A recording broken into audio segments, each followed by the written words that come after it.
Welcome to this week's episode of Thrive, your agency resource. I'm here with Drew McLellan, a marketing agency owner himself and owner of the consultancy Agency Management Institute, which is where all of you probably know him from. He's actually been described as helping clients create authentic love affairs with their customers, which for me, that's one of the best descriptions I've ever come across. So Drew, welcome to the show. I'm really glad that we're finally able to connect. Thanks for having me. I'm excited to have the conversation. So let's just put it out on the table. Many agency leaders, from your perspective, from my perspective of what we do, these agency leaders are coming from a place and operating from a place of a lot of fear right now, questioning the sectors that they work in, questioning their own business models, and even maybe their leadership capacity. So what are you seeing from a granular perspective with your agency clients? Yeah, people are freaking out. I think that's the way I only would way put to put it. Yeah, and here's sort of the start of every conversation I've been having with agency owners, and like you, I've been having them pretty much from 7 a.m. to midnight for the last couple of weeks. We have to remember that we've done this before. It looks different because there's the health element to it, and there's the working from home element to it. So that makes it weirder, and it feels more intense. Mm-hmm. And we're also trying to work around our children and our pets and all the other stuff, which also adds to the stress of all of this, right? Absolutely. But the reality is, if you've been an agency owner for any length of time, you and your agency survived 9/11. You survived the 07-08 recession.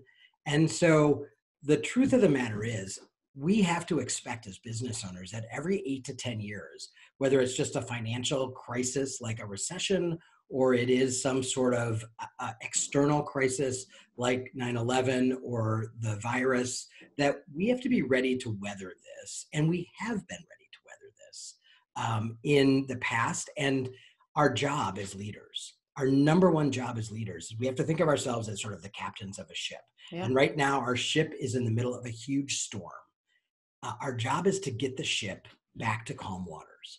There is an end in sight to this. This is not going to last a year. It's not going to last 2 years. I was saying to you before we hit the record button, I've been chatting with agency owners in Asia, and they're already back to work. They're already back in restaurants. They're already back meeting clients face to face. And they're about 2.5 months ahead of us in this experience. And so part of this is we have to, as hard as it is, remain calm. We have to be confident, and we need to be compassionate. That's what's being asked of us right now by our employees and by our clients. And so that's where we have to come from. But I get that we're all afraid. And for many, I was saying to you, for some agency owners, they're actually busier than they were before because of the sectors they serve. Or like my PR agencies are crazy busy right now with crisis communications. But I've also had agencies that have had 50% of their AGI walk out the door. And so you also understand that you are probably, if you're listening, in the middle. You're probably not on either extreme, but you need to plan like you may get to either extreme. Mm-hmm, mm-hmm.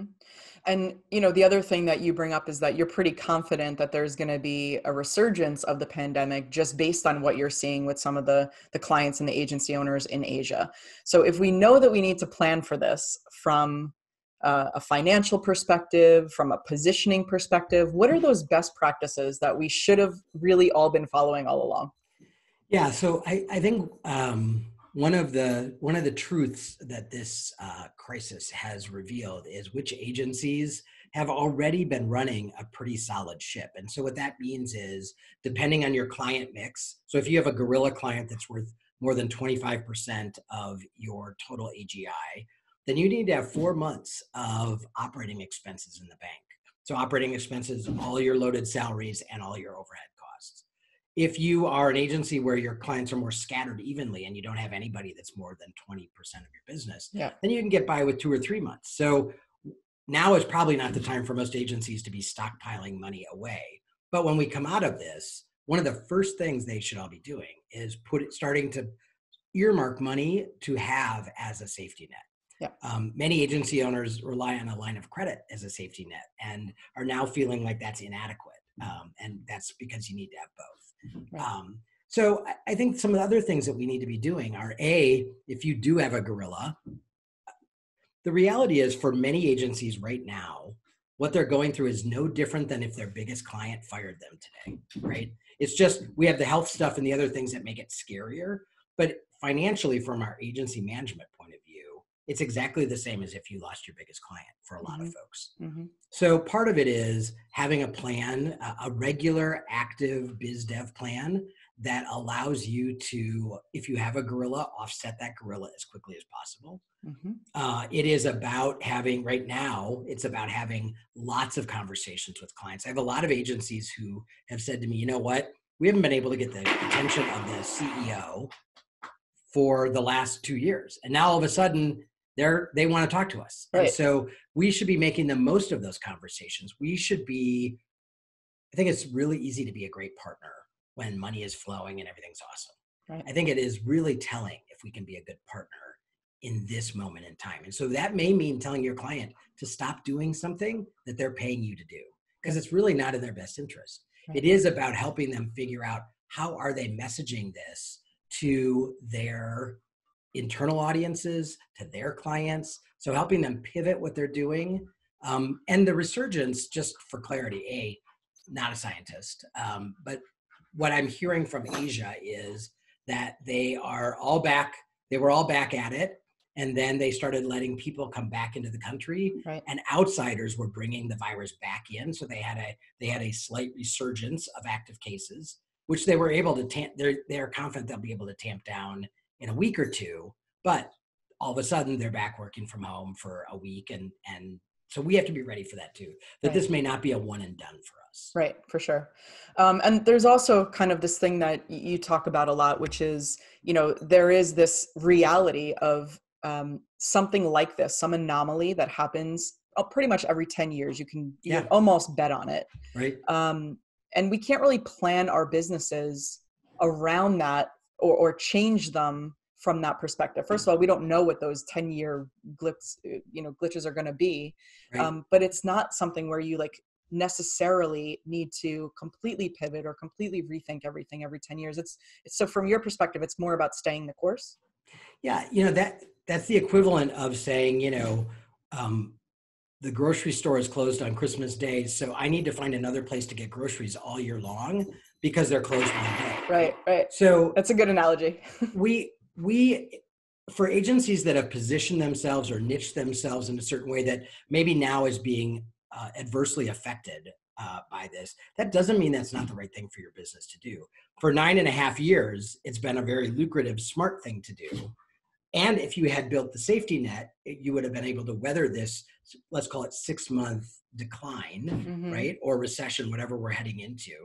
And then you'd come back out and you'd keep doing what you're really good at. So I'm a firm believer in we should still be selling from a position of expertise and authority. And for many of us, that's around a niche or an audience or some sort of solution that we provide for all our clients. And this shouldn't stray you away from that. Yeah, no, we're definitely aligned in that thinking as well. And again, a lot of this is coming up because there are so many agency owners who are, again, going back to how I started the conversation, they're just so fearful and starting to question, if nonprofit or education or all of these other sectors are the area of my specialization, for all the reasons that positioning should be in place. I'm questioning whether that's even the place that I should be in, because what's going to happen to those sectors as yes, kids come back to school, maybe they're not doing online learning as much in the future. Nonprofits, they're looking at marketing as an expense versus something that's really critical to their mission, right? So there's this mindset that really, I think what you're saying is we do have to be really clear that if we positioned ourselves the right way, there was a reason for that. Right. And we do need to put those other best practices in place from a financial standpoint so that we can weather things. Well, and the reality is the generalists are having as much trouble as the specialists right now. There is no industry that is safe from a pandemic. Right.